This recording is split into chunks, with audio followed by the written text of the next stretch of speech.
Ah, sísítà mi, ọkùnrin ń wò ya wèrè, ó gbọ́n nú ó gbọ́n lẹ́yìn. Ṣébọ̀n Yorùbá náà bọ̀ wípé bó ń gbá bá ṣe pé gbá, òun là á ṣe bá a pè. Ẹ̀yin náà ẹ wo bí Favour ṣe ń mú lẹ́sì ya rẹ̀ ń bẹ̀rùn. Ẹ wo orú àbùkù tí ya ń ro rè lé.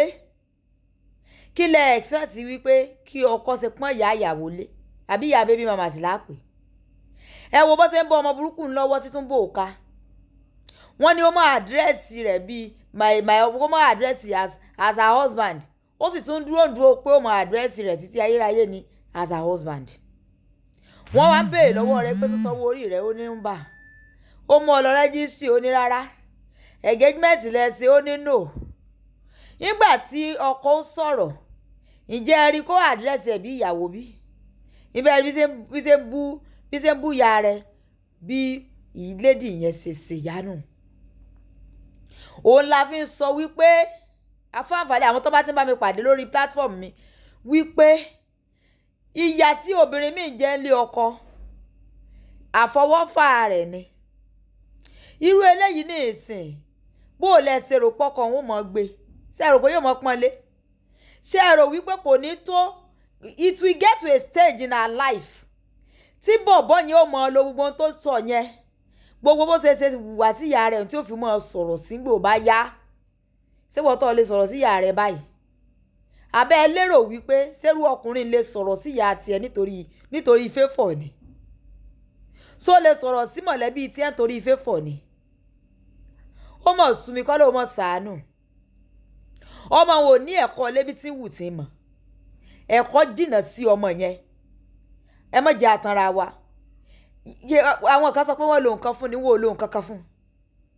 Wọ́n ò lo nǹkan kan fún. Àwọn product àwọn people yìí tó jẹ́ wípé nígbà tó bá wà nù ilé, I cannot do this because of my mommy. I cannot wear this because of my mommy. Because of my mommy we talk. If my mommy will do lágbájá. Bọ́bá nígbà tó ti mọ̀ wípé àwọn ìyá wọn gan ò mọ tí àwọn ọmọ yìí fẹ́. They are just living their life based on the life of their parents.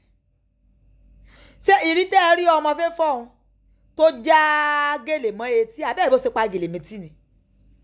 Ṣé rí ń rí ọmọ ọ̀tá ni? Ṣé rí ń rí spere ni? Ṣé rí ń rí àwọn ọmọ tó jẹ́ wípé wọ́n máa ń wọ kínní ni? Rárá. Àwọn ọmọ bẹ́ẹ̀ yẹn náà máa ya ìyàkuyà jù torí wọn ò mọ tí wọ́n gbà. Ẹ̀mí Ọlọ́run kò sínú wọn, àwọn òbí wọn kàn máa ń tanra wọn ni. Look at that girl. Reflection pé èèyàn wà born again kò sínú ayé ọmọ yẹn. Ẹ lè rí reflection pọ̀ mọ́ tiẹ̀ ní ẹ̀kọ́ lépo tiẹ̀ lólùbáwí kankan. Ká tẹ̀ wá sọ pé yóò ní kò ká òjì ìyá rẹ̀. Ẹ wo bí ẹ wo excuse me with due respect sir with due respect sir. Bẹ́ẹ̀ ni kó sí bàbá wa Hamzat Oríyọmí lẹ́nu. Bẹ́ẹ̀ ni kó sí ẹlẹ́nu tí ò jẹ́ wí bẹ́ẹ̀ ni ó ní lórí bí ẹ̀rọ ọlọ́ta. Ọmọ yẹn ò ní ẹ̀kọ́ ni. Àwọn ọmọ tó jẹ́ wípé àwọn òbí wọn ti máa sí mọ́lé ò gbọ́dọ̀ ṣe léyìí o tó jẹ́ pé opinion tí wọn ò kí ń count.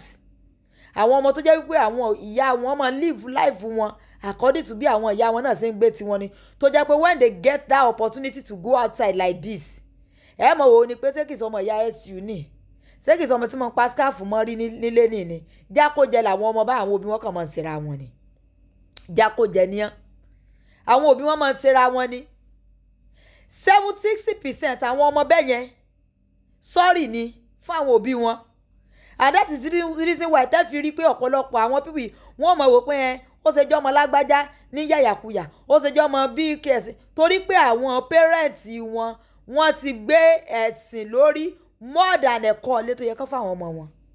Kọ́lọ̀ kó ṣàánú ni wọn ò lóògùn fún o ọmọ eléwọ̀n ò sí lọ́ndà ògùn kò sí lọ́ndà ògùn tó bá wà lọ́ndà ògùn ni kò yẹ kó mọ tí ń sọ tàbí kọ́rọ̀ ẹnu rẹ̀ mọ kọ́lẹ̀ kan mọ̀ wò pé ọwọ́ ti tẹ eléyìí ọmọ eléyìí mọ tí ń sọ ó mọ òye ohun tí ń sọ ó yé yékéyéké bọ́ máa yẹn ò yá wèrè béèyàn bá ṣe pé gbá rẹ̀ náà wọ́n sì bá pè béèyàn bá mú rọ́bà dání tó bá ní tán ganan ni wọ́n ò bá gbéǹgbé tán ganan ni téèyàn bá mú tán ganan dání tó bá ní rọ́bà ni ìgbé rọ́bà náà wọ́n ò bá gbé alájìkẹ́rì iná ẹ máa like ẹ comment ẹ subscribe ẹ repost ó dàbọ̀.